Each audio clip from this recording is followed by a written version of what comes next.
Hey everyone, welcome back to another episode. I am joined here today by Jish. How you doing, Jish? Hey, I'm doing fine, thank you. How about No you? worries. I'm doing fantastic, honestly. Long day, ready for a nap, but that's fine. We'll have a nice long hmm chat that's gonna wake me up, I'm sure. Why don't you just introduce yourself? Tell us a bit about yourself, what you run, and how long you've been running for. Okay, so I'm Jish, a French guy, 27 years old, and I've been mainly running Rack 1 for. I've started picking interest in speedrunning in 2016, and my first run uploaded was in the middle of 2017, I believe. Looks And correct y- to speedrun.com. mhm, okay. And yeah, other than that, I ran a bit of Ouya True NG Plus and Tools of Destruction 10 GB when it was in the lineup of the first track tourney. Oh, I forgot about The that. That one was a that, lot of fun. Yeah. yeah, it was like it's a kind of a shame that it got dropped in the end, but I understand why we had to withdraw it. It But was yeah. just like to like mention that from like the back end. That was the kind of part of that was a time frame where I was stepping away from moderating, but I'm still in like some of the chat, so I see the like back end of the planning for the Ratchet events and Mm, stuff. And I can tell you, of all the stuff that I've helped plan, all the stuff that I've seen planned, that was easily the most time consuming. Like you've got obviously time consuming things like you've got the monthly recap, and you've got the rack award mhm. stuff like that. Takes a lot of planning and a lot of work goes into it, but the upkeep on that tournament was just ridiculous. Like that chat was running 24/7 for like months straight.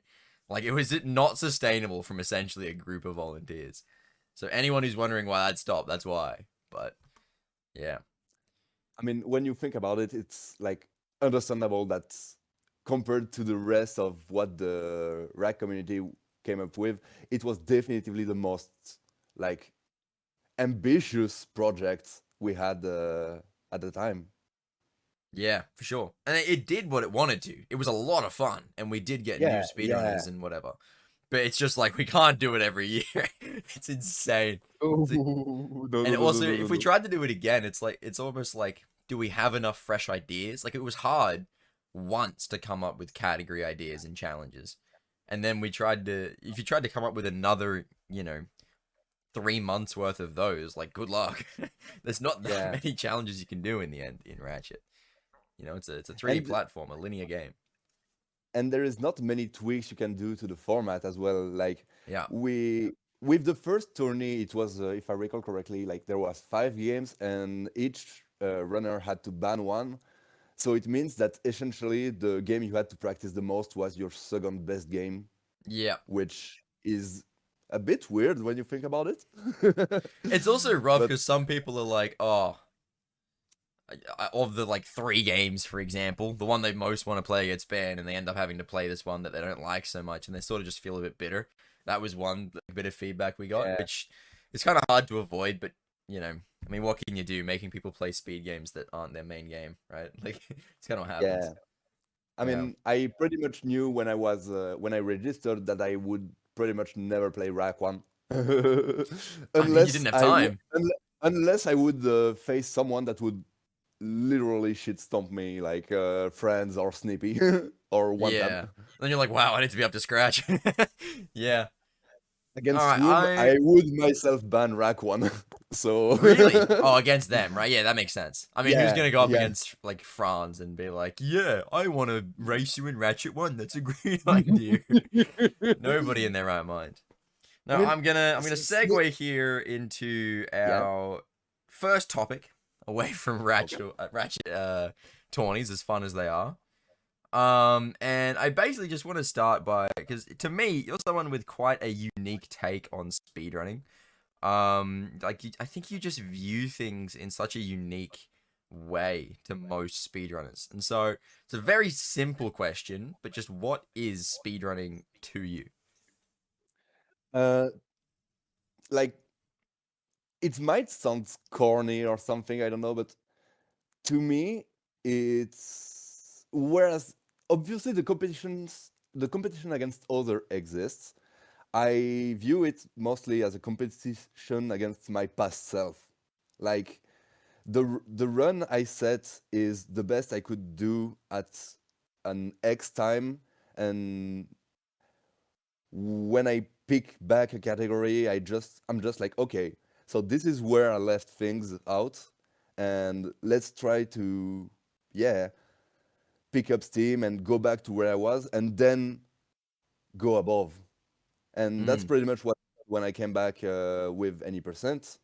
I think at the time my PB was like a 34 something, and pretty quickly I dropped it to a 32.40, and then I struggled for 2 months to get as little as 10 seconds. It took me like, mm, I don't know, maybe like 30, 40 well-paced runs into Velden 2, the last split. mm. So I yeah, mean, that's sort of like the beauty of it sometimes, though, isn't it? It's like you do so much so quickly, and then all of a yeah. sudden, like you don't even know it's coming, right?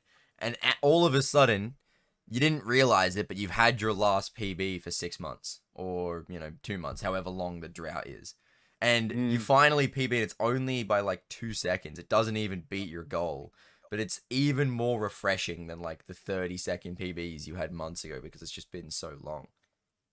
I mean, it might sound dumb, but just to see some new splits, it's refreshing. Mm. Yeah, it has that, yeah, that fresh feeling. I don't know. It's only numbers in the end, like balanced PB theoretically would be like the best comparison to run against, because it's the most like, I don't know, Well, balance, the as its name yeah, says. balance. Yeah, yeah. Let's call it a cat. But yeah, like I don't know.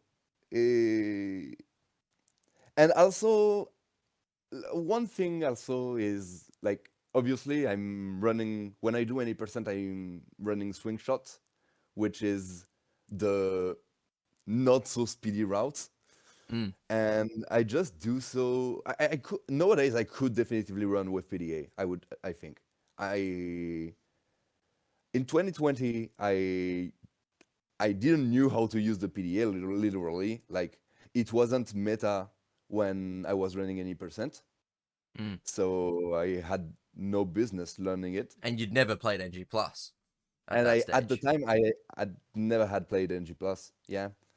So yeah, zero PDA knowledge. So I just at West when coming back, I just stuck with what I knew, and the more I worked a bit on PDA, and the more I knew I would just stick with swing shot for any percent, because it I don't know, the differences are not so big, but they were big enough for me to enjoy more the any percent the Mm, swing shot version. And it also like gave me a goal, being like, I'm not gonna say the only one, because we are like maybe like 3 or 4 to still run with swing shot to this day. Like, I that can come up to my mind. There's Todio, Reali, but but you're definitely yeah, one of the last remaining ones who does it. yeah, exactly. And it means that there are, like, since there are less people that run this route, there are still more stuff to uncover and unveil. Mm, And also, every time I find a time save that is like swing shot exclusive, I'm like, yes, I'm closing the gap little by little. mm, And I had a screen cap of a Discord, a message of me saying like, imagine trying your hardest to close a gap that you'll never be able to close. Talking mm, about swing shot and PDA. At the time, the differences between the community sum of bests was about 1 minute 50 seconds, I believe. mm. Nowadays, it's at 55 seconds. Yeah, the gap is So really like shortening. Like I wanted to it ask you actually, do you continue pursuing it because you genuinely believe that it could one day be faster with development? Or is it more that obviously you enjoy the route like a lot and so you're doing it because you love the route? But and therefore that sort of closing of the gap is just a byproduct? Or is it really just like you actually do think that it could one day be quicker again to do that route? And so the time save is the focus. yeah, I would say it's kind of in between. Whereas I know that closing the gap is gonna take an insane amount of work, and it would like require a consistency that wouldn't be needed to get such a time with PDA. Mm, And yeah, it could be possible, but it's like a secondary goal. I mainly enjoy the route, and mm, if I happen to find stuff that, yeah, second after second, time save after time save, if the gap closes, like I'll be like proud, happy. Uh, there are a lot of adjectives that could come up to my mind, but mm. yeah, It's just not the focus, right? Because you're playing it's it, you're it's like, I love this category, I love the way yeah, it's played. That's obviously why you're not playing PDA, right? Because you could have played the PDA route like 2 years ago when it was first found to be quicker, but you didn't, right? You stuck with what you wanted to do because you just enjoyed it. I remember asking you like a year and a half ago, I was like, what are you doing? I was so confused because I Mm, couldn't wrap my head around why somebody would want to play a significantly slower route. It was so foreign. It's still sort of foreign to me. I don't entirely understand it. Like, because to me, so much of the fun comes from that optimal level, yeah, looking for new things and improving it and trying to push the game as far as you can. But I guess in a sense, as you were saying, you sort of still get that because you're still finding time saves. That gap is a minute shorter than it used to be, right? So you've still found a mm, minute worth of time saves. It's still not the quicker route, but you're still feeling that refreshing change to the category, which I guess could satiate that. But it's still so foreign to me. Like, do you see yourself playing the PDA rate ever, or is it really just for you any I did percent is swing shot? I did play the PDA route for a bit, I and do it vaguely was remember that actually. funny thing. It was mostly offline. Yeah. I was when I was running online, I was doing swing shot, and when I was running offline, I was doing PDA. And legit, my first run, my first full run with PDA was a world record pace until O2, I Mm. believe, which is like yeah, two-thirds into the run, Yeah, it's huge. and yeah, I dropped my tiptoes out of pressure, like Yeah. literally out of nerves. Like I was like, wait, this is literally my first run. It could already be over. At the Yeah. time, it was Franz was still sitting on his throne with the 2955, Yeah. Which of course has come and down a long way since then, but it was yeah, still yeah. it felt on the cusp, takeable. It was the last time the world record was really accessible for swing shots Mm. in any percent. Yeah. Since then, I mean, theoretically, the 28, the like Musa's 2854, with a lot of work, it was doable, maybe. But the 2823, like there Yeah, is it's no way. dead. I would have to play. I believe it's like within 35, 40 seconds of my sum of best, Mm. like of my current sum of best. And And so, that's considering the fact that like you some people will say that and it's like, oh okay, like sure, for NG plus or for no IMG or yeah. no QE, right? These big NG plus categories with very little RNG, that's Mm, becoming the standard. But these are longer categories with RNG. I mean, you've got Bolt RNG, you've got, well, not XP yeah. RNG in this game, but you know, Uh, lots and lots of I'm different orange. RNG. You're okay with RNG? Ammo RNG. Sometimes the crates will give you double the ammo, and like especially in 80% swing shots, it's important to keep track of your ammo to know like can you skip, can you bypass the vendor on Gaspar when you go to Mm, Poke? Like it's dumb, but if you have enough bombs, you don't have to buy bombs, so mm. you're saving literally 5 seconds out of sheer RNG. Yeah, exactly. I mean, that's my whole point, right? Like, of your 35 seconds that you could have to play inside, right? You get Yeah, slightly bad RNG and suddenly it's 30 seconds. Not because you played poorly, but just because you got some slightly bad luck, right? and Like, it is there are so several unachievable. and there are several instances of RNG that can cost you 4 or 5 seconds, like the copter on Kerwan, bad jank pot, bad Mm, ammo RNG, bad yep. RNG on Battaglia. Like it adds up, it adds up, it adds up, and Mm, at one point you realize, wait, so if I'm losing on average, let's say 25 seconds to RNG, it leaves me with like literally less than a second to lose per minute if I want to reach that time. mm. And And that's just unreasonable at every that's level. There is no unreasonable. game that happens in, right? I'm not, no ratchet And game anyway. yeah, I was about to say maybe like Super Mario Bros. The first one, Mm. maybe. I would argue that that sort of optimization level doesn't happen in 3D platformers. Because I think Yeah, people, they always talk about how it's like, oh, you can always optimize further. And people always use, like the Super Mario Bros. Comparison where it's like, yeah. oh, they're saving frames. I'm like, but that's also a 2D game, right?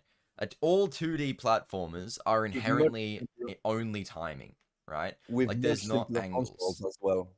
Like Mm, yeah, less in like there is literally less button to press. I believe there exactly. are like Yeah. 6 or 7 maybe with the start button. Like Yeah. it's not even comparable. Like Mm, I mean, both are speedrunners, both are both are people trying to go fast, but there are like own worlds within the realm of speedrunning, I would say. exactly. And I think I'm not trying to like don't get me wrong, I'm not trying to say for anyone who's gonna, try and say that I'm saying this, I am not saying that Super Mario Bros. Speedrunning is easy. I'm saying that two-dimensional Yeah, yeah, yeah. games are literally two-dimensional. You have less buttons and all you're doing is timing them. I'm not gonna pretend that hitting like 702 frame perfects in a run is easy, right? But I'm saying that same level of skill in a 3D platformer does not get you the same results because in a 3D platform you're also having to get angles, right? And just Mhm. adding the fact that you actually have to aim things, not just time inputs, instantly makes it impossible to play within frames, right? It just isn't possible. Like I think it's so interesting that I can always tell how much somebody actually knows about speedrunning from a casual perspective as soon as they go like, "Oh, but it's not as optimized as Super Mario Bros. It can go further. And I'm like, you don't get it, man. You haven't played this game, clearly. Like, I have so much respect for what those runners do. But it is just a different game, as you say. So different. Yeah. I mean, there is a reason why I think the difference in between the world record and the task for Super Mario is like maybe up to 3 or 4 seconds, Not anymore. whereas It's down to like a few frame rules. But yeah, wow, it's okay, very close to the Taz at this stage. But wow. yeah. Whereas when you think about like we talked uh off about like the 49 the Friends 49 in AGB. Mm, The task for AGB is a 34:29. yeah. It's like 15 minutes faster. Yeah. And Like half of that that, is not even just like, oh, playing a little bit quicker. It's actually just things that are not physically achievable by a human, yeah. like Like GILJs. G- We're just gonna I do mean, them, I guess. actually, LG has come up with a way to get GILJs Really? semi-consistently. There you go. Is that on Like flat ground? on flat ground, yep. Wow. And I know Wow. as well Quiet Dudek was able to perform them as well. There Like you go. I'm actually learning right now. he already actually used them in runs. Like he bonked somewhere on Care One, I don't know, and then out of nowhere he GLJs on flat ground and builds some spin and chains into the elevator, and you're like, whoa, what the fuck, bro? Whoa. I think I've found one here. Oh, I'm getting so distracted. I admit I pulled up the Ratchet Discord and started looking. I'm gonna have to go on a tangent after this recording to have a look at that. I didn't know about that. How recent is that development? um, the I think the LG guide is like maybe a month or two old. Right. It's like I'll admit I really haven't looked new. at Ratchet for like Ratchet 1 for like 2 months. I'm gonna be honest. It's been a Yeah, while. fair enough. I mean, But there are yeah. a lot of rag games I have interests in, but I don't like watch runs all the time. And Exactly. Mm. yeah, you know, you come back to the category and you're like, whoa, that changed, that Mm. changed. When did that got found? And Mm. people are like, oh yeah, that was 4 months ago. And I'm like, what? Yeah. Well, I mean, let's put it this way, right? To really dedicate to keep up with a game takes a lot of time. And there's Yeah. what, like 17 Ratchet games now? I love every Ratchet game. I think they're really interesting speedruns to watch, all of them. I love playing most of them, some more than others, obviously, hence why I've mostly played one of them. But it is impossible for me to keep up with all of them. It's not like I don't love them, but how am I going to keep up with Ratchet 1 Yeah. and 2 and 3? And I think people just don't understand that. They're like, what do you mean you don't know about this thing that was found 4 months ago? And it's like, man, what about the thing that was found in Rift Park? You tell me the last three things were found? No, you couldn't, right? Like, it's, I don't know, it's a little pet peeve and just me venting at this point, but hate it when people are just like, what do you mean you don't know? But no, the point, yeah, that you were getting at is like, obviously, when it comes to 3D platformers, right, Yeah. you get that level of perfection which just isn't achievable. Even when it comes to like setups for a trick, right? If you've got like some sort of proxy, Mhm. that's a very common thing in 3D platformers, obviously. There is a perfect proxy. And sometimes that's not even doing the proxy as high as possible. Sometimes it's doing it deliberately badly, right? And Yeah. that is a really unique thing that I think is a lot more common in 3D platformers. Like, obviously, there's sort of that thing in 2D platforms, but a lot of that just comes down to timing because there's not so much angles. It's just like managing speed and timing your inputs, right? Whereas in 3D, it's like reacting to your positioning and fixing the Mm. angle midway, right? Like, it really changes it, which to me is one of the things that makes 3D platformers so interesting. It's that extra level of complexity, right? But at the same Yeah. time, the Exactly. simplicity of Super Mario Bros. And other 2D games like that is what allows them to be played so optimized, and that is what makes them so interesting, because Mhm. how do people play within frames of perfection every run? That is incredible to me. Truly remarkable. Yeah, I see what you mean.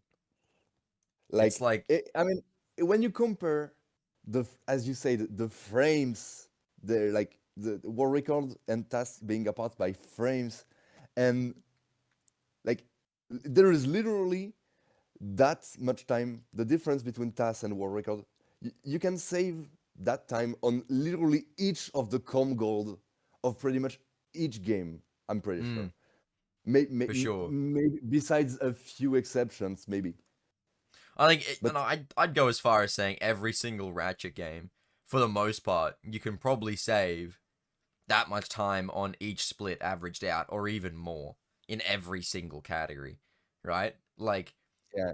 averaged out, there will be a split which is just so hard to do that nobody has managed to do it even close to perfect. Like, hell, if I just look at my own, golds right now, if I look at my no IMG con golds, straight away, Mhm. quick glance, oh, my Siberius gold can go down 2 seconds. Not because I've never done a good Siberius, but because holy crap, hitting that perfectly is ridiculously hard. I look at Gorn. Gorn's the classic joke, right? We've known that Gorn could go down by like a half second for at this stage 4 years. But the gold has just stood there because it is so hard to do. Mhm. And Gorn is one of the simplest splits in the game, right? One of the simplest Yeah. splits in the series. And yet it still could go lower and nobody has succeeded.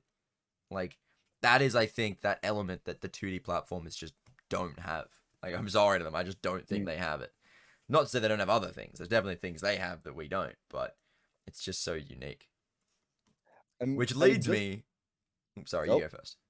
I mean, I was just taking a quick glance as well as my to my goals, and yeah, as you say, the Battaglia right now is at 222. It could probably go down to like 216, so that's like Yeah, 6 seconds. and that's one But split, right?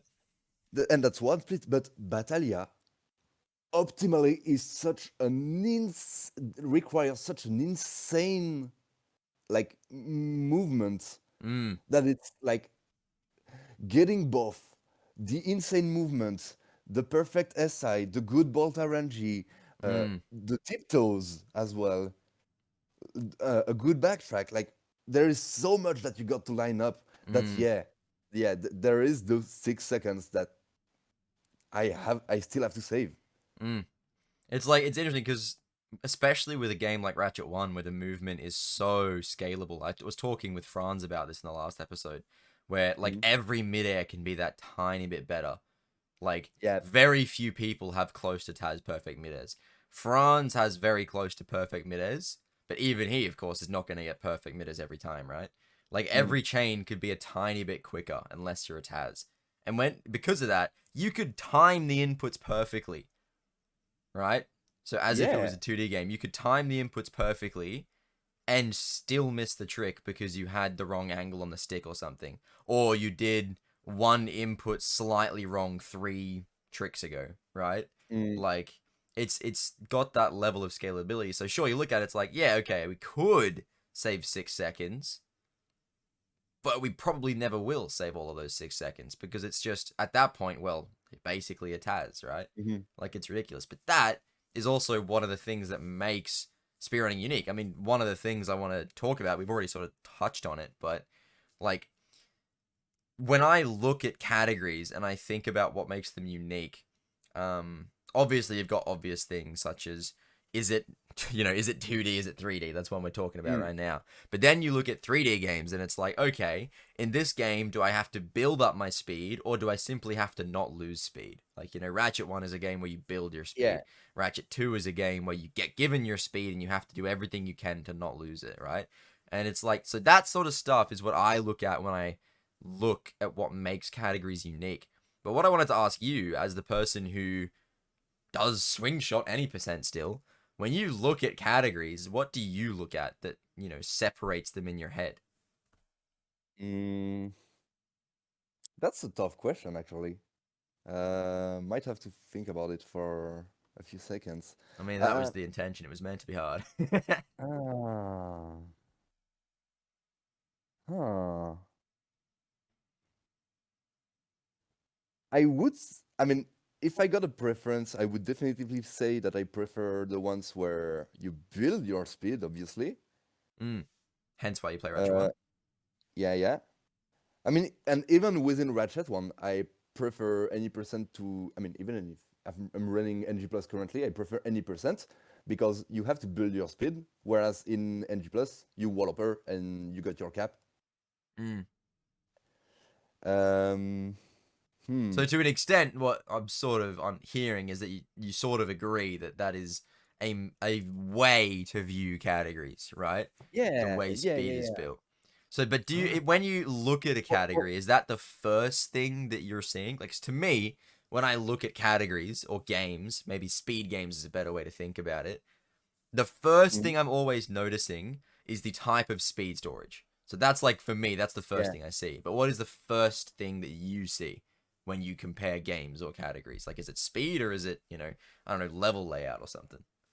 I mean, I would say actually, now that I think about it, speed is like you're right. It's like actually like quite a big part of it because I never recorded it because I can't. My PC is quite crappy. But I did a few neon whites runs that is like a, a, an FPS platformer Mm, game that is like where you build your speed. Like you're given a set speed when you walk, and when you're airborne or on water, you get more speed, and you can build speed and try to keep it for as long as you can. yeah. And all this while shooting, and using abilities to like get double jumps, that kind of stuff. Like it's a quite crazy game. I love it, but I'm getting off track. But yeah, like it's it's definitively something that hooked me up. Is that yeah? I build my speed, and I can compensate my bad aim through good movement.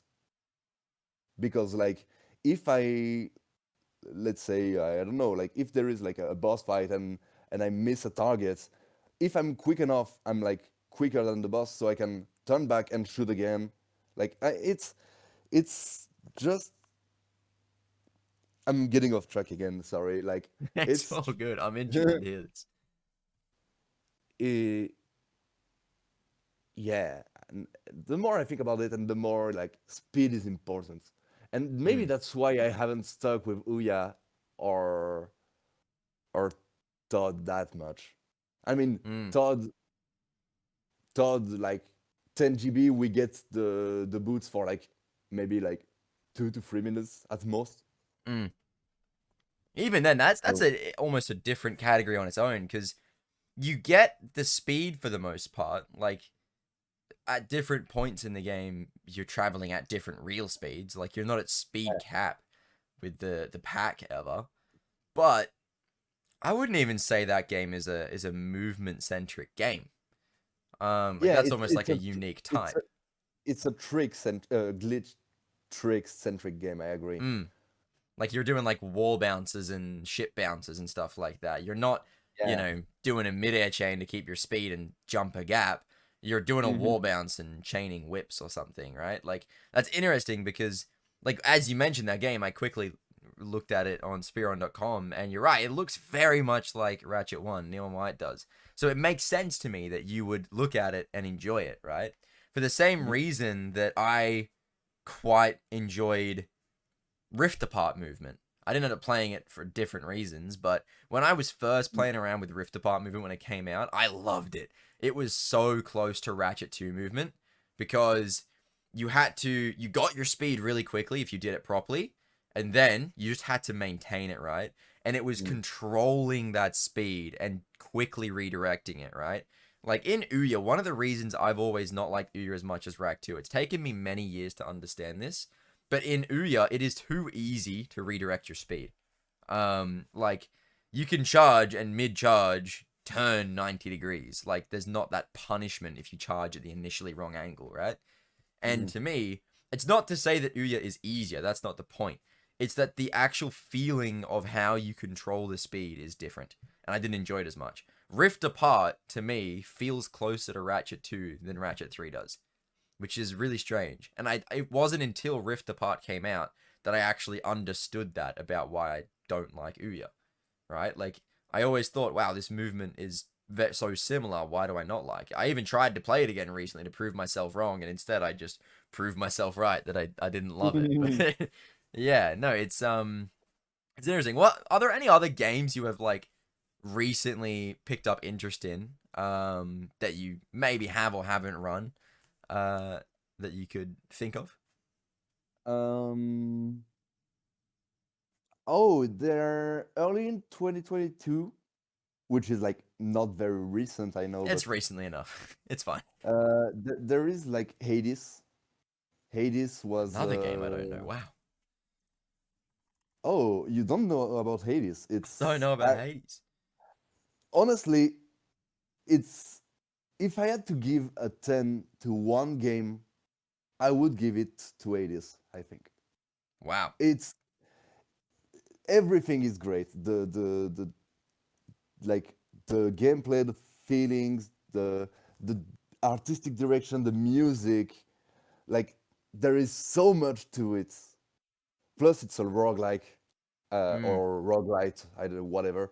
I love them, and and like, plus you add on top of this a bit of Greek mythology. Oh, bro, it's and like, and I popped off like never when I heard that there would be an Hades 2, because to me that would never happen.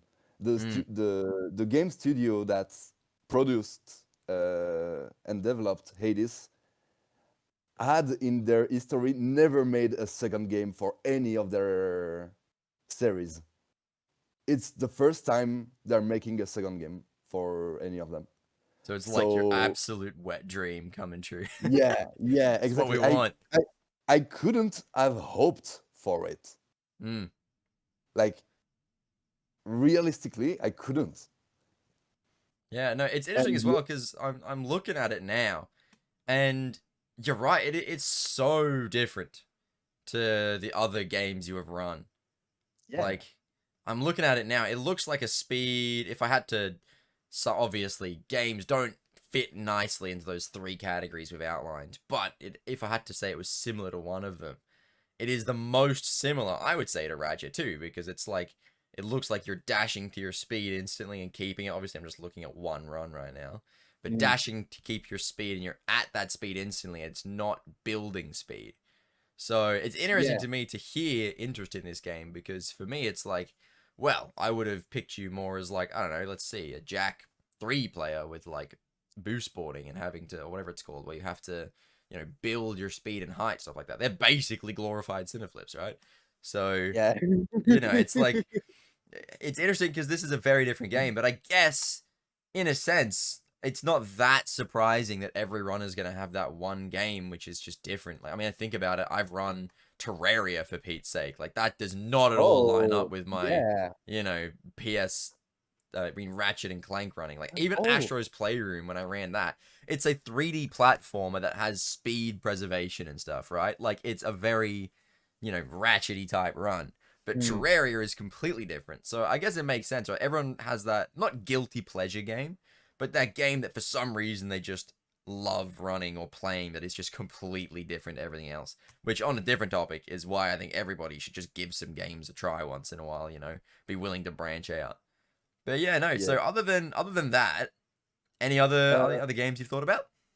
Yeah, I just thought about it. Like, I don't know how I didn't thought about it first, but for the past 3, 4 months, maybe, Mm-hmm. I've been in a non enough way ran Yu-Gi-Oh! Forbidden Memories, the There you 15 go. card, 15 card Complete. Not even a mod. platform. A completely different game Yeah, again.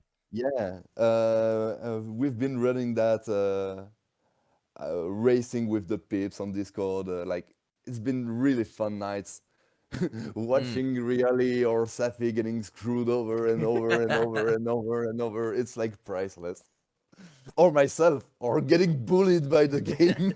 I mean, it is one of the most like definitively RNG games. You can just be Yep. screwed over. You just don't get the card drop you need, and you're just like screwed. It's fantastic. I love And just watching people suffer. It's a guilty pleasure. even if you get the card drops, you then need to get the good cards draws. Well, that's true. It is a card game, right? You're playing a card game over and over and over for like 3 hours trying to get good RNG in every single aspect. Like, I honestly, it's a game that is like fun. Like, I play Yu-Gi-Oh! In real life, and I look at runners of that game and I'm Oh, just like, you're insane. I could never imagine playing that game as a speedrun. It blows my mind. I do play a little bit of Yu-Gi-Oh as well. I mean, of the TCG, but Oh, it's nice. clearly like it's so widely different. Oh The yeah, I mean it's the not even the same rules. It's a very different game. yeah, I mean It's they the game literally came out when I think the manga had started, but like was maybe at book 5, book 6. So the Yu-Gi-Oh as we know it wasn't really a game yet. So mm, they had a lot of flexibility with the rules they could mm. have within the game. Well, it was 1999, right? So I don't even think the anime had come out yet, and the anime was to popularize the Yeah. then only releasing card game. Like as you say, it wasn't a thing yet. So, Mhm. mate, I'm starting to think we're gonna need to make the footage for this episode, freaking playoff. Who's better, Fear or Jish at Yu-Gi-Oh TCG? That's what I'm thinking here. Oh my god. Probably you. Honestly, I'm like I'm I'm an okay duelist, but I'm getting shit stomped. Like I never did any tournament or anything. I'm just like I got like 2 decks, 3 decks, and I'm having Mm, fun with them. mm. No, I played in the YCS recently. I had a lot of fun actually. I talked about it on stream a lot. Went and traveled up to a place in my home country. Traveled up to Sydney and played Mm. in YCS Sydney with my brother. Got absolutely curb stomped. Not gonna lie. We were playing in a tier zero format because we were playing in tier format, and we just got absolutely crushed. It was great. Anyway, I should probably get us back on topic. Back to speedrunning and the speedrunning podcast Yeah. rather than Yu-Gi-Oh! TCG. I want to ask you about a bit of a different topic. Basically, when you're doing runs, right? Like you're often streaming your runs, as many of us are, because it's such a speedrunning is such a stream tied in thing. Everybody that speedruns really streams for the most part. And one thing I noticed watching your streams is you're just like vibing. Like you can just tell that you're actually having a good time, right? Like you've got those runners that you see playing the game, and I'm not gonna drop any names, but you know what I'm talking about, where it's like they clearly are not having much fun, right? Mhm. And then I look at you and you're like bobbing your head to the music in the middle of like Battaglia Chain or something, something ridiculously hard, singing along and just having a good time, and then like making a mistake, resetting, and not giving a shit. Right? I'm just like, I don't understand it. Like, do you consciously realize how like special it is to be able to just chill and enjoy the game? Like, do you ever think about that? Um, I'm gonna be honest. I think to this date, I've been playing League of Legends for 11 years, and that shit built me an iron will. I knew where that was going straight away. Yeah, and so what? You just Like, don't get tilted anymore. That's it. like I I would say nowadays I'm like probably in the bottom 1% of toxicity in the game. And that's because I used to be toxic, and I realized how useless it was. And instead of blaming others, I can blame Mm, myself and improve. And mm, from that, I'm like, I yeah, I just built resistance against like shit stuff that could happen in game. And I like it kind of transmitted itself over to speedrunning, where at first I was kind of getting pissed off when I was losing runs. And when I got more experience as a speedrunner, I learned how to take it in this about the same way. Whereas, mm, okay, I missed the trick that I succeed 90% of the times. Whatever, 90% is 90%. This one was in the 10%. Eh, happens. It's statistics. Like, I mean, statistics that I pull out of my ass, but it do be statistics. mm. Quick math. I mean, like sometimes, as you say, it's like sometimes the bolts just don't go in your favor. Like you do everything Yeah, right, you're 30 seconds ahead, and then you get shit all for RNG. Like it's unfortunate, but you're right. It just happens. Right? And it's interesting because don't get me wrong. It's like it's not like you don't show the negative emotions. I think it's very rare for people to not tilt. I mean, yeah, like you'll express frustration at a mistake or like RNG death, but then you'll just instantly snap your fingers and move on, right? Like you're fine. And to me, I think yeah. that's a really healthy mindset. Like me personally, I think that's the best way to do it because I know a lot of people that keep it in their head, right? And they bottle it Mm, up and they get really, really tilted. And then they let it all explode out. Like they'll be perfectly calm or supposedly for like 3 hours of a stream, and then they'll just explode in rage at the end of it and end stream, right? To me, that's so yeah, unhealthy. And like, do you tend to think that it is the healthy way as well to just like let it out, not to try, you know, stay perfectly calm in a yeah. zen state, but to just let it out and then just play the game? I mean that I totally agree.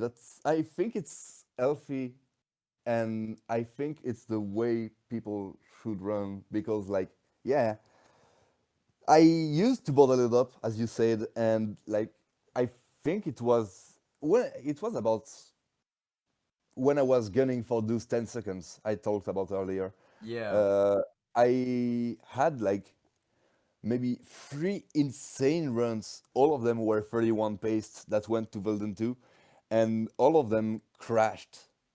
Mm. I mean, crashed, not crashed, not Died. hardlocked, but died in Died in a literal several sense. various way. And the first one, I was like, okay, happens, move on. It was three runs back to back to back, by the way. Mm. I Um, remember that so day. It was so hard to the watch. the first one, I'm like, okay, whatever, go next. Second one, oof, that one is rough. I took like a minute to take a deep breath, um like give a bit of rest to my hand. And the first one, I literally broke out crying because I was like, man, why why am I mental walling myself Mm. behind this? Because it was a mental wall. It was nothing else but a mental wall. Yeah. And it's so It's hard to deal with that as well because it's yeah. like, as you say, it's like the compounding stress. Like it happens once, whatever, happens twice, like fuck off. Third time is just like that third repetition. I mean, it's the same as like comedy, right? The third repetition is the funniest, but in speedrunning, the third failure in the same way is the hardest, right? And I think Exactly. people like the reason I actually asked this is it was a submitted question, right? And the question basically said, how do you deal with a fluctuating mental state? Which is a question that, or that sort of question, is something I hear a lot in speedrunning. And I think what people need to realize is that you don't deal with it, you embrace it, right? You're Mhm. nobody normal is able to just brush off emotions because that's essentially what you're asking to Yeah. do, to just like Yeah. be perfectly calm and not be affected by speedrunning. Nobody is, right? The trick is to learn to move on, right? You let out the frustration and then just, I like to say it's turning the page, reading the next chapter, right? Just moving on, not caring about whatever happened in the last run. Now, obviously, sometimes, as you say, it happens 3 times in a stream and it is unbearable, right? That's okay. Sometimes you have those sessions that just like tilt you too much, right? Yeah. But people, I think, are trying to have a perfect session mentally every session. And I was like, man, even in things that I care less about, you know, even when it comes to just like getting out of bed, you have good and bad days, right? Mhm. You're not going to be It perfect just every day, you it, know? it yeah, you can't expect to PB every day. Exactly.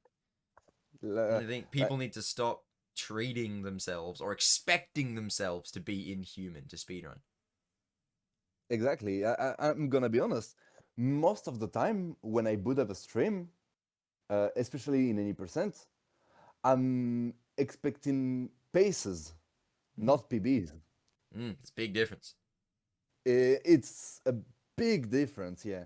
And I feel like it's something that I mostly, I mean, again, not gonna drop names, but I've seen newer runners, some that still run, some that don't, that kinda took it like too personally when Mm, they didn't pivot for a day or two, and they were like, man, that sucks. These mm, two streams were shit. I didn't got any runs. mm, And I'm like, nah, that's not the way you gotta think about it, because the PB isn't gonna happen by itself. You mm. have to crash runs into the wall to be able to get that pity one. Yeah.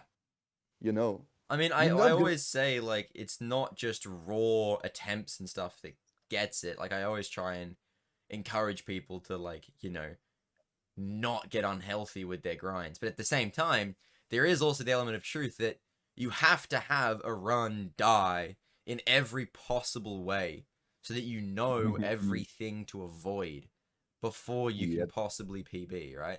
You get to a point where obviously when you're early on, you can PB like every run and it's not much like struggle. Yeah. Yeah.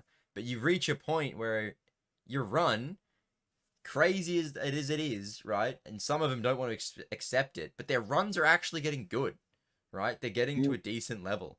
And once it gets to that level, you can't just PB every time because it starts becoming a personal best, as in the best you play, rather than what I think it is more in the early days of speedrunning, where your PB for the first like month more just reflects your average because you're PBing so much that it's just how much you're on a yep, every day succeeding to do, right? Um, and I think pretty that much. Yeah. transition is the hardest thing for new runners to accept, as you were touching on. Like that transition into that part of the career where they have to actually start accepting failure, you know? Mm. And it at first it takes a toll, I believe that's how you Oh, say for it. sure.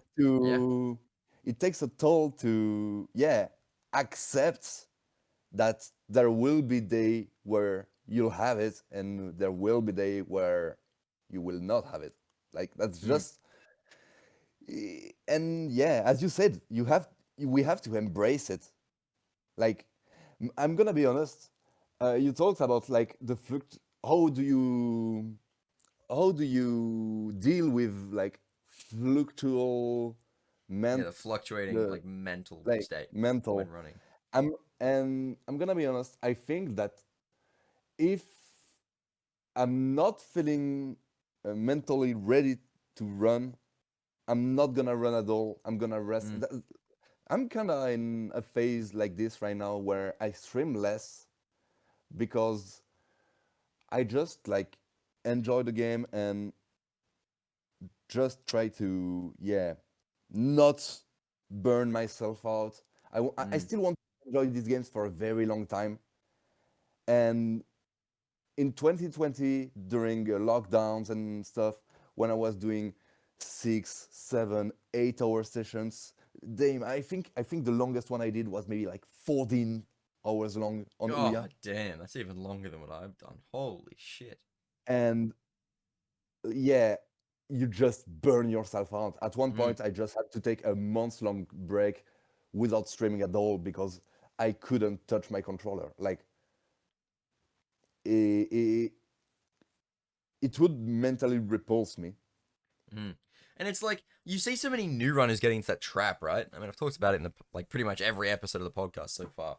But people getting into that trap of just grinding out attempts, but especially when you're a new player, right? Like if you're in your first year of running, you can still get so much out of just practicing. And I see like new runners throwing themselves at attempts for like 6 hours and getting nowhere. And I'm like, I'm gonna be honest, you haven't built up the mental stamina, right? It is Mm, taxing, right? It is like sitting an exam for whatever length of time you are running for. Like if you stream for 3 hours, that is as mentally taxing in my eyes as a 3 hour exam, right? As like a yep. school analogy. So people that sit there and they're like, oh, obviously the best way for me to get a PB is for me to do 6 hour streams. And I'm like, are you sure? Do you do your best exams when you sit 2 3 hour ones back to back? Right, that was the most stressful time in my Mm, life when I had to do that in school. So why would I do that in speedrunning? You know, you're so much better off doing a few runs, and then when you feel fatigued, recognize that you're a human being and take a small break, and then do some practice, right? yep. Rather than putting yourself in the deep end. Yeah, like you don't Yeah. see marathoners or one of my teachers at school was a world champion um endurance mountain bike rider. I'm not going to name him or Mm. the exact sport that he did because you'd be able to Google him and then you'd be able to figure out where I went to school, and I don't want that information public. But he was, when I say top of the world, I mean 7 times world champion in what he did. Um, Wow. yeah, like properly the best in the world, right? Yeah. And he worked hard, don't get me wrong, because he had to do. Oh, this sort of will actually say what it is, but he had to do 24 hours straight of his event, right? 24 hours non-stop of an athletic event. But he'd obviously never do 24 hours straight in training. Never. Not Never. once. He'd do maybe a couple of hours before he came to teach us in the morning, and then a couple of hours after, and some intense sessions on the weekend, but he was never doing 24 hours. So when you're speedrunning, right, you don't need to come out and do these 6 hour sessions. Yeah, just come out and Mm. do like an hour and a half, 2 hours of runs, and then when you feel tired, stop and just play the game in practice. There's so much to gain from just, I don't know, looping Mactar. You feel like practicing Mactar Nebula for 2 hours? Great, do it. Just loop it for 2 hours rather than doing runs. I guarantee doing that you'll see more success. Like for It's sure. like it's like in Rack One, the when newer runners are practicing ILJs. Mm, Uh, and I'm glad it's something that's getting more and more advised with time. It's like the the rookie mistake is to try to perfect your ILJs within 4 or 5 hour sessions, mm, and you thinking that okay, my ILJs are shit. I'm gonna practice for 4 or 5 hours and then I'll be good at the game. Nah, nah, no. no, bro. That's how you destroy your hands, Yeah. maybe, but that's not how you get good ALJs. Like the 20, 30 minute sessions, and then you go practice something else in the game Mm. is Something gonna that be doesn't require so fluttering your yeah, two fingers 12 times a second, right? That's yeah, hard to yeah. do as an input. Exactly. It's actual fatigue. Mm, And know what nowadays most of my streams are gonna end not because of my mental fatigue, but because of my hands. mm, Literally, it's gonna be my most often my right pointer and middle finger mm, that are not gonna like register like the rhythm I want them to press the buttons. Like it's mm. gonna I don't know, it's the flutter is getting inconsistent. It's getting like Well, because that's what muscle yeah. fatigue is. Like my analogy in tennis, right, is like when I'm at the end of a tournament day, right? I've played like 8 sets of tennis in a day. When I'm getting into those last few sets, I've already played more than like a Grand Slam match worth of tennis, right? Mhm. And I'm getting into those final few sets, and you're trying to just like do something as simple as serve, right? You try to jump for your serve and your legs just don't get off the ground. And it's not because you're lazy and it's not because you don't know how to do it. It's because your muscles do not have the strength left in them to achieve it. And Mm. people need to remember that that happens in speedrunning too. If you, as you said, if you try and practice ILJs for 5 hours straight, I'm going to be real. Nobody in the Ratchet community has ever had healthy enough hands or strong enough hands to do ILJs for 5 hours straight. And anybody who has done it probably got worse at them because they were practicing bad habits with muscle fatigue. That's the honest truth of it. And it's the same with like double charges, right? Like Yeah. I see people that are like, okay, I want to learn it, which for one, they shouldn't be learning at their level anyway, but provided they should be learning them. What, for example, IN did, off memory, when I asked IN, he said he did 30 minutes of double charge practice a day for 2 weeks when he decided he wanted to do them. And he got really good at them and implemented them in runs 2 weeks later. So that's only what? 2 weeks. That's a good 6 hours of practice total, but split over 2 weeks, right? Yeah. And then there are people that come to me and they're like, I've been practicing midair charges 2 hours a day for 2 weeks, and I feel like I haven't gotten better at them. And I'm like, well, regardless of the level of you as like a player, 2 hours a day of something that tiring is too much. Yeah. Like, again, I mean, I've been trying to push it in every single episode here. I promote speedrunning health. Think about what you're doing. Remember that speedrunning is not just, I'm sitting back and relaxing. It is fatiguing, it is tiring, and it has health implications. And I want people to actually remember that. Yearly reminder that you can stretch and you should stretch before and after running. Yes, exactly. And we mean speedrunning, not, you know, the running that's done on grass Yeah, for all of yeah, you that yeah, don't run. yeah, yeah, yeah, yeah. Yeah, no. Because, like, again, I know it feels like a broken record at this point because I've said it every single episode, but I am just, like, heartbroken to constantly see people going through the same mistakes.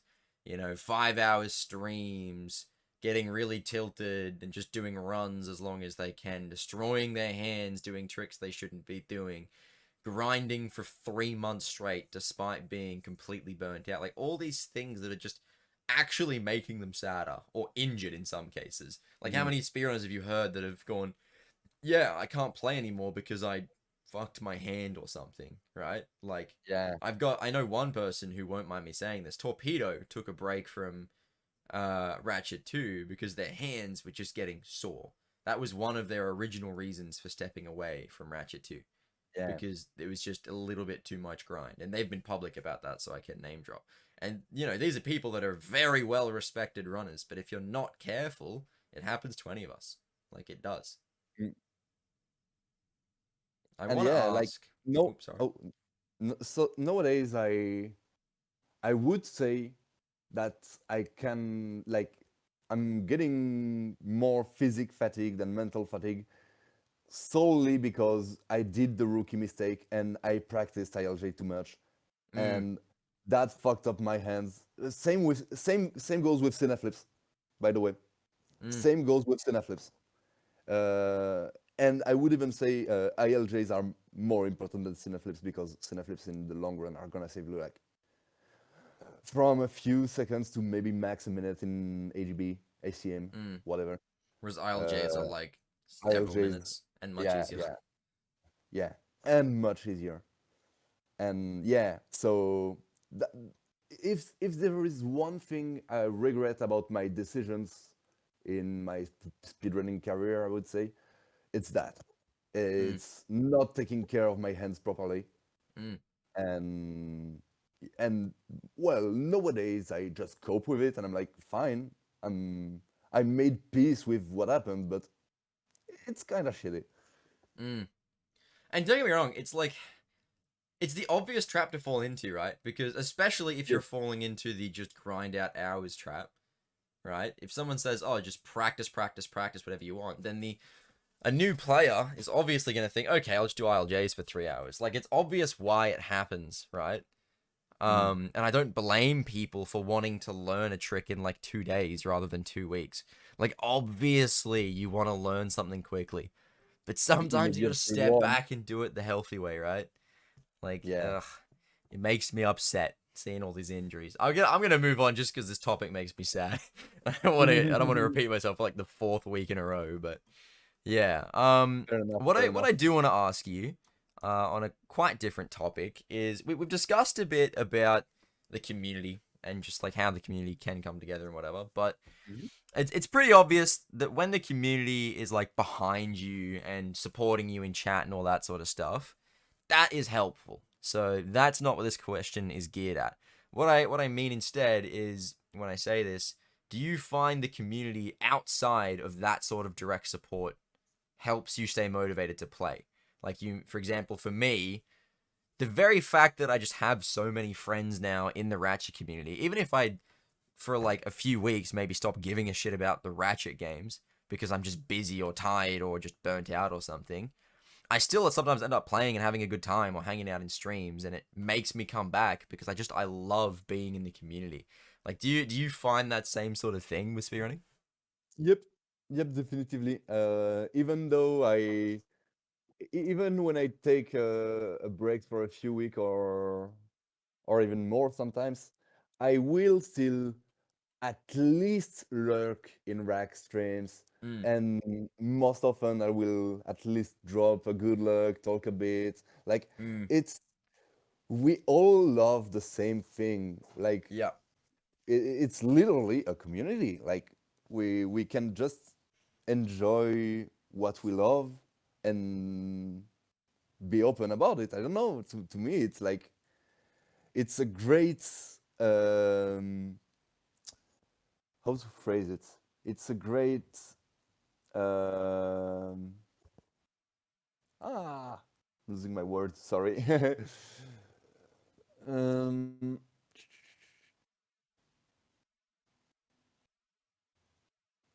it helps you just want to keep playing.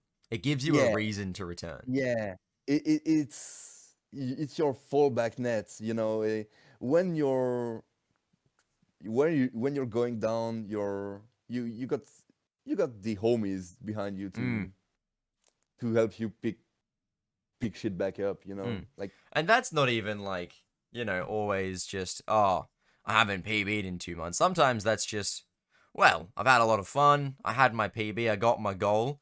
Don't have as much motivation right now, but I'll keep playing because, well, all the homies are here and, well, it's just fun when mm, they're there, sort of thing, right? It's not even down to them, like, pushing you, like, oh, get your goal. It's like, well, I already did. I'm just going to keep playing for fun. Like, when I think my best example of that, if I was to draw a personal anecdote, was when I got my first 21. I got the 2155. And then from there, I was just like, but I'm having so much fun just talking to everyone. I don't mean like the fun of like everyone supporting. It was just like every day I was talking to people in GC. Every day in stream, we were just vibing with friends, shooting the shit, just like saying whatever, right? Having a great time. mhm, And so I just kept playing because it became a place where I was just having fun. Not because of the game itself. That was almost like just me going through the motions and I happened to improve the run. But because it was just a space where the homies are, basically, as you were saying. mhm. Like that to me is That's half a of the per- yeah, motivation to play. yeah. You just enjoy the stream in itself. Mm, It's exactly. half it, streaming and running, like both are so complementary. They're they're they're literally the two sides of the same coin. Like I don't know. I mean, as I said before, they're so intertwined, right? Like most speedrunners, I would say, Yeah. are streamers, or at the very least, sort of almost content creators on YouTube because they put their stuff out, right? That you can't really help but be involved because so much of it just becomes talking and developing and streaming ideas and streaming attempts, right? And Mhm. to be honest, I just don't think the speedrunning community would be alive today if not for streaming. Like, so much of it has grown and it has allowed so much to happen just from like the sheer ease of sharing. Like the amount of times you get like the whole. I remember in like 2018 we were strat hunting poking and all that ratchet 2 shenanigans that brought the route down from like mid eights when nobody thought we were ever gonna see a new minute barrier. That brought it way all the Mhm. way down to like 7, right?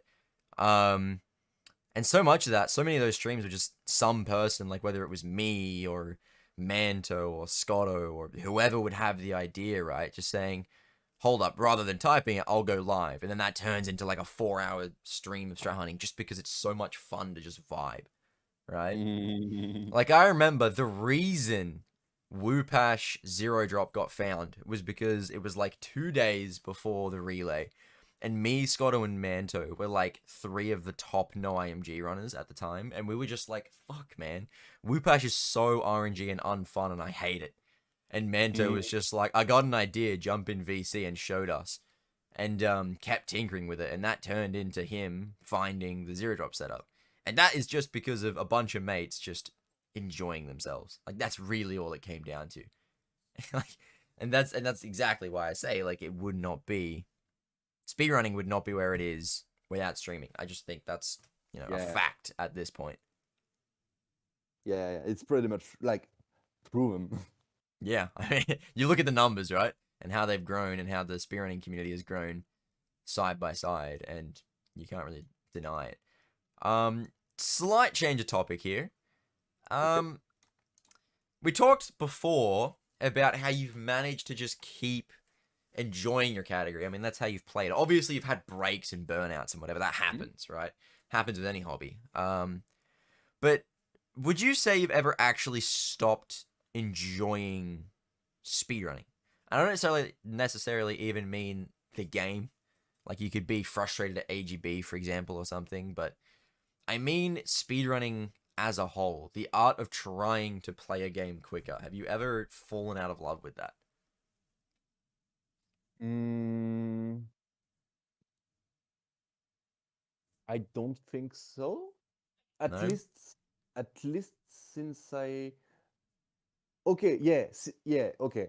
There was one period of time from mm, mid to late 2018 to 2020, early Mm, 2020 when I came back. Where, yeah, at that time, speedrunning was totally out of my life. I wasn't watching any streams. I was out of the rack community. mm. I was still on the Discord. I was still reading the Rack One channel pretty much, and it was like not even that often. It was maybe like once a month. Yeah, just sort So of yeah, catching up every now and then. yeah, Yeah, so around that and time, you just stopped liking the actual speedrunning itself. I mean, yeah, I guess I got a bit bored, mostly Mm, because at the time I wasn't, as you said, at the time I wasn't streaming my attempts. mm, I had no capture card and no money to get one. mm. So I think yeah, people underestimate the effect that being able to actually climb the leaderboard or like share what you've done yeah, means, or even for yourself, just recording it for yourself, right? Like the same reason that people record like home videos, they don't share it with anyone, but so that you can look back on funny memories or achievements like, a few mm, years down, right? It's not unreasonable that people want to do the same thing with speedrunning, right? I remember when I didn't have a capture card as well at one point, I didn't do runs. I played the game every day, but I didn't do runs for like 3 weeks while I waited for a new capture card because it's just not, it loses so much of its fun without the ability to yeah, share it, even just share it with yourself. But the reason I yeah. asked about like sort of falling out of love with speedrunning is because, to be quite honest, there have been a few occasions where I have stopped enjoying speedrunning.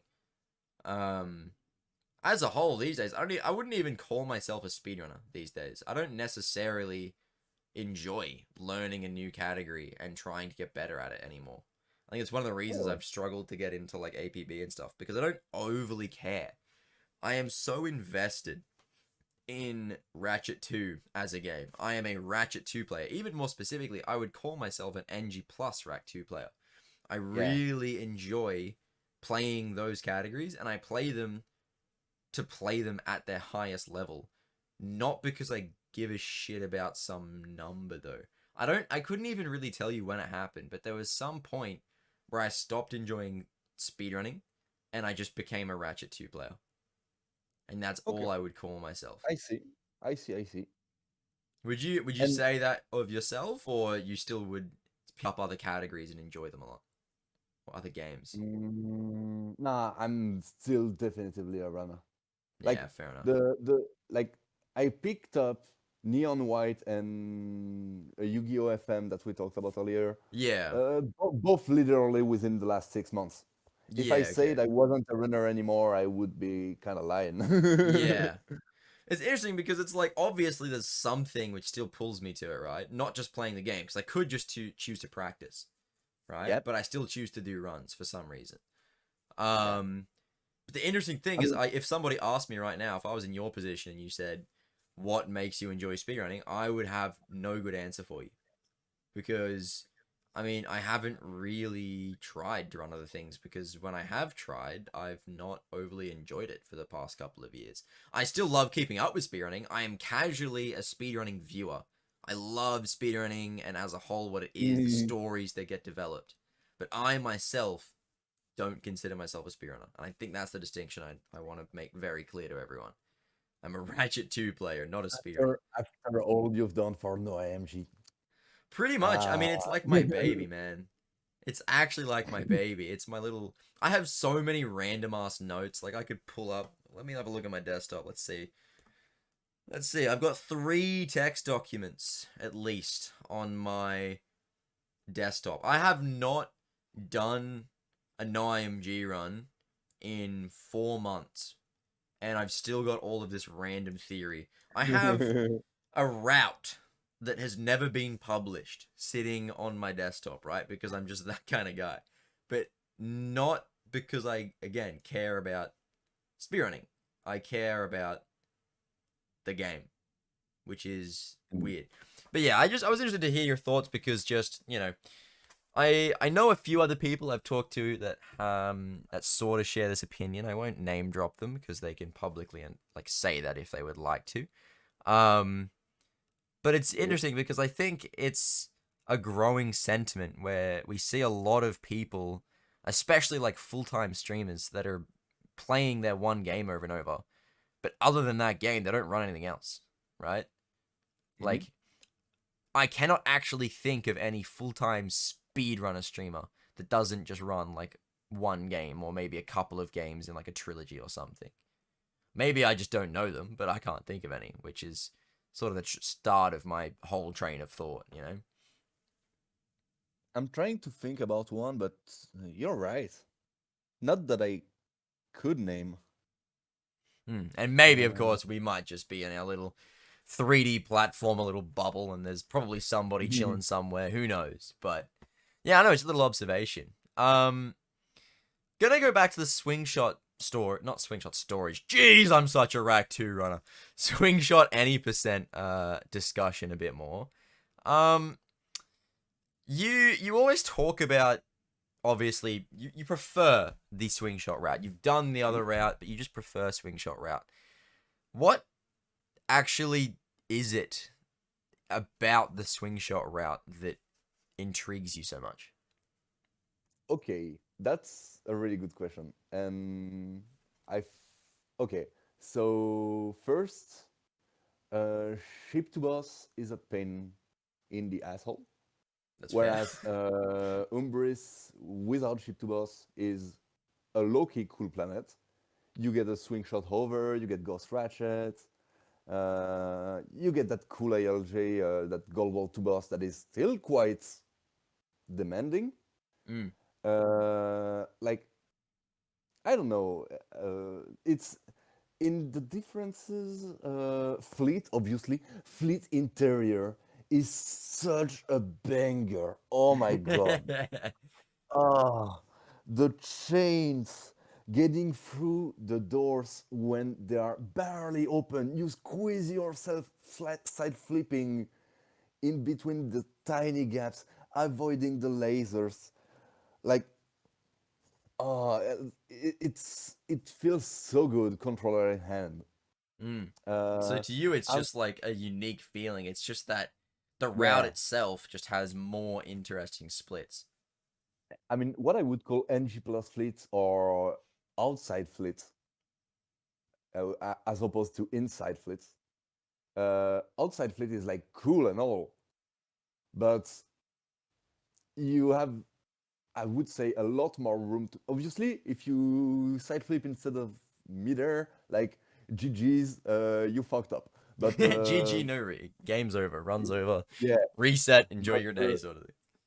yeah, if you like, you got the PDA, you can whiff a bit and redirect your angle, your speed, and I mean change your angle, redirect your speed, and you're good to go.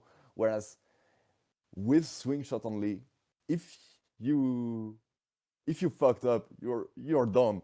you're if you misangled your midair and you're going toward the walls, you can already see yourself bonking.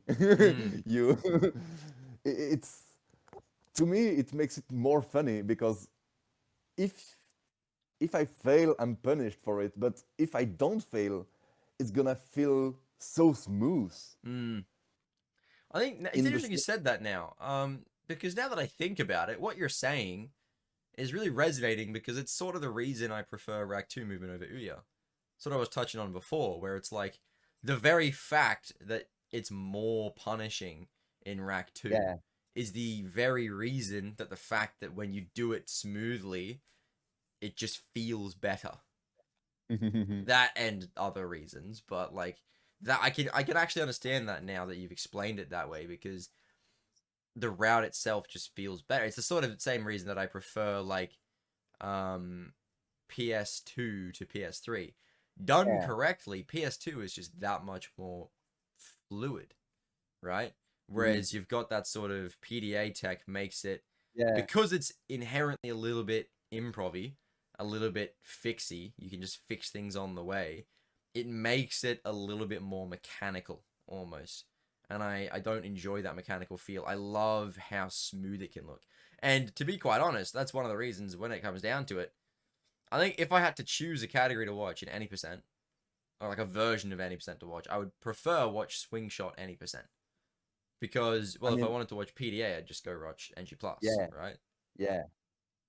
Like that. Whereas Swingshot 80% has unique things. Yeah. Like the okay, one other thing I love. I mean, obviously the last three planets are all bangers. Quar Mm. 2, Fleet, and Velen 2. Like they are insanely good. The Quar 2, the going up the slope with tiptoes, and then you clip out of the slope and get your way, like where NG plus, or I mean not NG plus nowadays, but where AGB would go to like save like 8 seconds over just, Yeah. yeah, gliding and using the swing shot. Oh, one of the, maybe the latest vid I dropped on YouTube was me trying to incorporate swing shot IJs. I mean, not swing shot. I mean, kind of swing shot IJs. Um, I didn't no, even know there wait. were a thing in Ratchet 1. What? Oh, there is swing shot AJs, but it's not the exact term. It's swing shot. Uh, State cancel, I would say, Something like where that. you, it's like you just, Yeah, you let go and then you get a glide out of it. Yeah, I'm looking at it now. It's not an yeah, IJ, but yeah, it's quite similar. It's very unique. That's the thing which with PDA you'd never do because you could just do, you know, a PDA strat instead, right? Like yeah, that is yeah, exactly. um And it, and it's been funny since we found like that swing shots could share some properties with PDA. mm, I tried to fiddle with a few strats here and there using green nodes, but sadly there are so few that we encounter in the run that it's it was really the only place where we could use it mm, well, because like in Umbris you just do a normal hover and it works just fine, whereas there you just like you build your speed and then you like, I don't know, it was unique. I wanted it to be faster, but sadly you just cannot build enough speed. yeah, no, It's it's interesting it because essentially what you're getting at is just that the swing shot any percent just feels unique, right? It's like what Yeah. we touched on before when we were talking about what makes categories unique. It makes within the same game NG plus and any percent feel quite different. Whereas when you play like with PDA in any percent, they don't feel that dissimilar, especially in the late game, right? Like Mhm. things just get more and more similar. There are planets that you do almost identically. And to that extent, it's just therefore more interesting.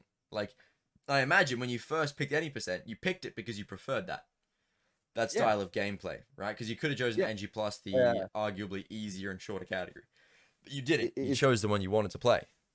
it's legit. Like I was like, wait, uh, there is a category where you just boot up a new game and you try to beat the game. Okay, that's the shit I wanna go. I wanna Mm. do. Oh, that's called any percent. Cool.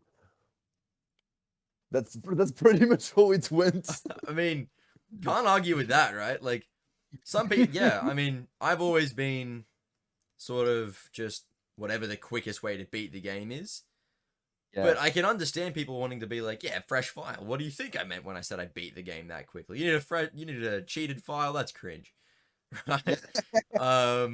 So I can totally understand that. Like, I originally considered myself, or rather, I was originally planning to learn an any percent category. I started with NG Plus to get my footing in the ground, and then I realized that NG Plus is the greatest thing of all time.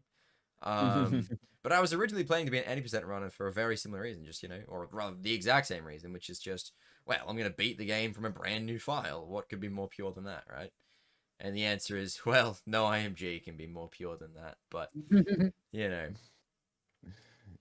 no, uh, it's very interesting. I think I'm going to wrap it up about there, mainly because I am getting so tired. I did not sleep enough last night. But I really appreciate you coming on, man. Like I feel like I've learned so much about you here and Bro, it was a really had pleasure. Thank you. It was really been a great discussion. I feel like everyone's going to have learned something from this. I'll have to have you on again at some point. Maybe this time we can both get more than like 5 hours of sleep.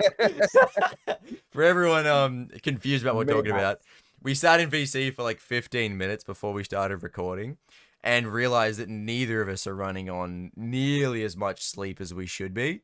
So if we're yawning or occasionally tired throughout this video, I'm sorry, okay? We did our best. All right, but yeah, no, We thanks everyone tried, for okay? watching. We tried. Yeah, exactly. Now, I do want to announce our next guest. So if anybody wants to send in questions, feel free. Our next guest is going to be, as of a few hours ago, he just confirmed it, Yugi, the 247 Yu-Gi-Oh himself. Speedrunner extraordinaire, currently holds the most world records in the Ratchet series. So an absolute monster of a speedrunner. Very interesting Yep. guy. Crazy strat hunter. Send in your questions. Get things prepared because that is going to be a good one, I'm sure. But thanks again for watching, everybody. The feedback has been fantastic. And let me know who I should talk to next. See you guys later.